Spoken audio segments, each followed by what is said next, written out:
In this example, we'll take Boston Planning and Development Agency's plan for Dorchester Avenue in South Boston and create a story map that's designed to share the results of the report and gather feedback from people who helped inform the report. You'll learn how to create a story cover, add images and text, create sections that are similar to those that you'll find in a planning report, create a map tour to allow your audience to explore images or maps in a linear way. You'll also learn how to configure and embed web scenes and web maps. We'll also look at different ways that you can embed surveys to gather feedback from public and private stakeholders. To configure the web maps and web apps for the story map, we first have to export from Urban. To do this, select the plan you want to export, and on the Plan Details card, click the Options button and click Edit. When you publish your plan, Urban will export Scenario 1 and Scenario 2. If you'd like to export existing conditions as well, you'll need to create a new scenario based on existing conditions. From the Scenario Selector drop-down menu, click Configure. On the Plan Settings dialog, click the Scenarios tab. Click Add Scenario. For scenario name, type Scenario 0 Existing Conditions. For Based On, leave it set to Existing Conditions. Click OK. Drag and drop Scenario 0 to the top of the list. Click OK again. From the Scenario Selector drop-down menu, click Publish.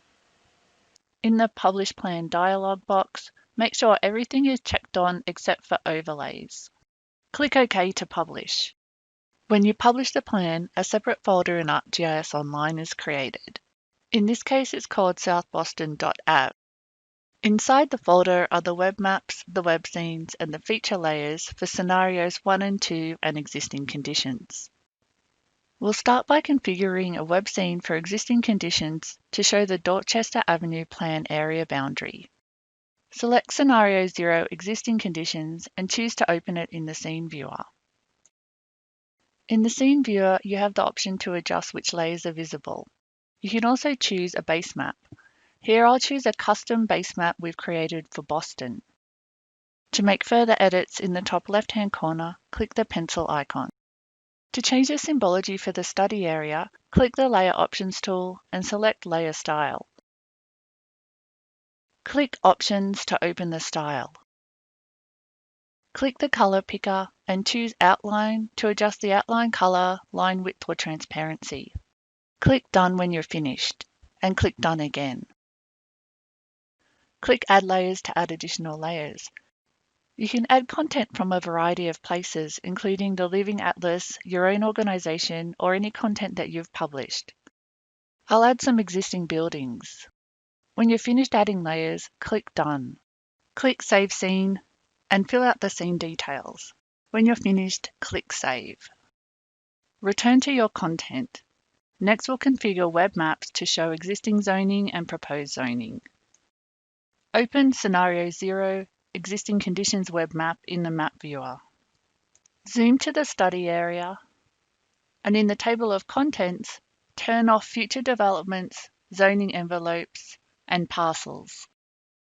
Hover over the study area layer and choose Change Style. Click Options. Click Symbols, click Outline and choose a color and a line width. Click OK twice and click Done when you're finished customizing your style. To configure pop-ups for a layer, highlight the layer in the table of contents, click More Options and click Configure Pop-up. Click Configure Attributes. In the Display column, check on the attributes you'd like to appear in the pop-up. In the Field Alias column, add a user-friendly description. Click OK when you're finished. Click OK again to return to the table of contents and test out the pop-up. To save the map as a new item, choose Save As and add a title and some tags. Click Save Map. Return to your Content section and repeat this process for the web map Scenario 2 Proposed Zone Change.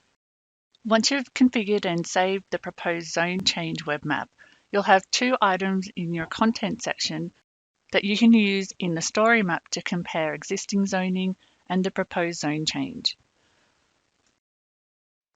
You'll also have a web scene showing the study area boundary.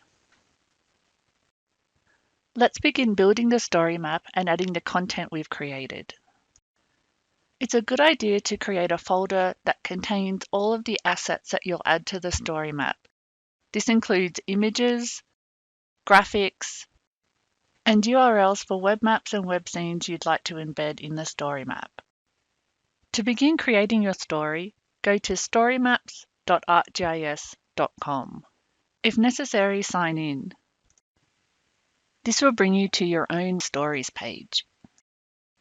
Click Create New Story to launch the ArcGIS StoryMaps Story Builder. The story cover displays at the start of a story. Click on Title Your Story to type in or copy and paste the title of your story. Click below the title to add an optional subtitle. The author name and publish date are added automatically. Next, let's add an image to the cover. In the Story Covers Media panel, click the Add Image button. Choose an image from your computer and click Open. To change the cover layout, click Design in the header. You've got three choices: full, side-by-side, and minimal. I'll choose minimal. To change the placement of the image, click the gear icon at the top of the photo. This opens a panel that presents previews of your photo. Click on the image to move the focal point, that's a white circle, to the part of the image you want to be sure remains visible. When you've got the right spot, click Save. Scroll down below the cover to see a plus sign. Click on the green plus and you'll see a menu of options. This menu is called the block palette. The Story Builder allows you to mix and match different blocks together to tell the story the way you want to tell it. This is a great way to experiment with the best way to tell your story. Let's start with the image option. Click Image and navigate to a picture on your computer. In this case, I'll be choosing a banner image to create a separation between the title and the next section of the planning report. Click Open and the image will appear in your story. When you hover over the image, you'll see a little set of options in a panel at the top of the image. The items in the middle let you size the image within your story. I'll choose large so the image goes right up to the edge of the browser. Now that the cover is done, let's move on. Next, we'll add a heading for the first section of the planning report. Click the green plus and choose Heading. Type or copy and paste the heading. Now I'll use the image option to add a separator between the title and the content in this section. Now I'll add a subheading. Next, we'll use the paragraph option to paste in some text. Hover over the text of the first paragraph. You'll see that little plus sign appear in the left margin. Open the block palette and then pick Image from the menu. Select the image to add it to the story. Hover over the image and choose the Float option. This lets you inset images into your story text. Use the spacebar on your keyboard to adjust the paragraph spacing. To finish off this section, we'll add a couple of paragraphs and a bulleted list. I've built out section 2 using the same techniques we used to create section 1. What I'd like to show you here is how to add immersive blocks. From the block palette, I'll add a subheading. I'll open up the block palette again and select an option called Guided Tour. Guided Tour lets you add images or maps and tie them to a particular place. I'm choosing a media-focused guided tour because I want to highlight a timeline of the study area. With Guided Tour, you can add titles and text to each slide to provide context, and you can also add a location in the map. Here I'm searching for Dorchester Avenue in South Boston. Press Enter to zoom to the location, and then adjust the view and drop the pin at a more precise location. Check on Custom Zoom Level to make sure the map opens at this extent. When you're ready, place the map. Next, I'll add a timeline highlighting important events in the study area during the 17th, 18th, and 19th centuries. Select the gear to adjust the image properties. When you're happy with the placement, click Save. Use the same skills to add a second slide describing major events in the 20th and 21st centuries. I'll also update the location for this slide. Now, as the user interacts with the timeline, they can read the text and take their time studying the timeline itself. Next, we'll add the web map we configured, showing the Dorchester Avenue Plan area boundary. From the block palette, choose Map. Here I can see the web maps and web scenes I've created. I'll select the web scene Dorchester Avenue Plan area boundary. An interface opens that allows you to adjust the web scene appearance. When you're happy with the appearance of the scene, click Place Scene. Adjust the size of the map using the Options panel at the top of the map. The next element we'll add is a button. A button is a great way to create a clear call to action for your readers. In this case, we'll add a button to gather public opinion about the South Boston Dorchester Avenue Planning Initiative. From the block palette, choose Button.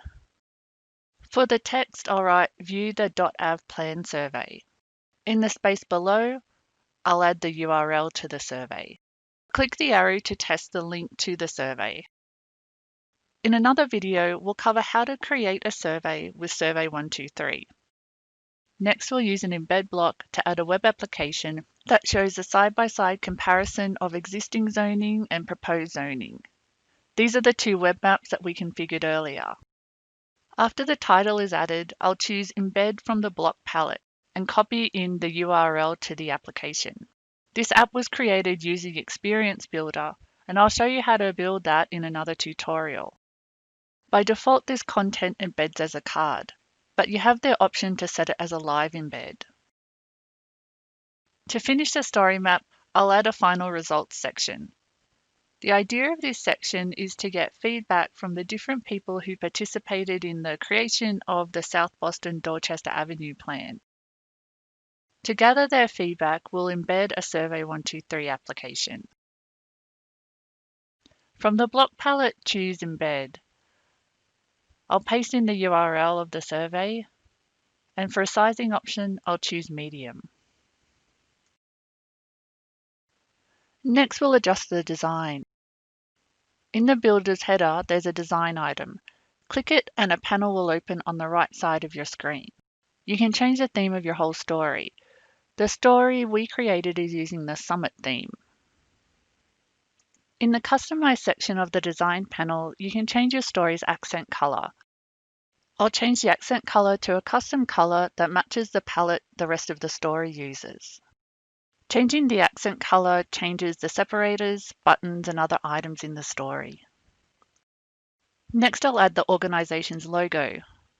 This will put the logo in the story header, and I'll also link it to the organization's website. When you're ready, click outside the panel or click the Close button to close the design panel. You can preview the story at any time using the Preview function in the Builder's header. This will allow you to preview your story as your audience will see it, on a mobile, tablet, or desktop device. When you're ready to publish, click the Publish button to see the sharing options. If you choose Everyone, this makes your story public. If you choose My Organization, this makes it accessible to other people in your organization. Sharing to your organization first allows you to get feedback from your colleagues before you share the story publicly. Select the audience for your story and click Publish. Once you've published, you can return to the story's edit mode at any time. In this demo, you learnt how to use ArcGIS StoryMaps to share a final planning report in a digital format and allow citizens and other community stakeholders to participate in the planning process.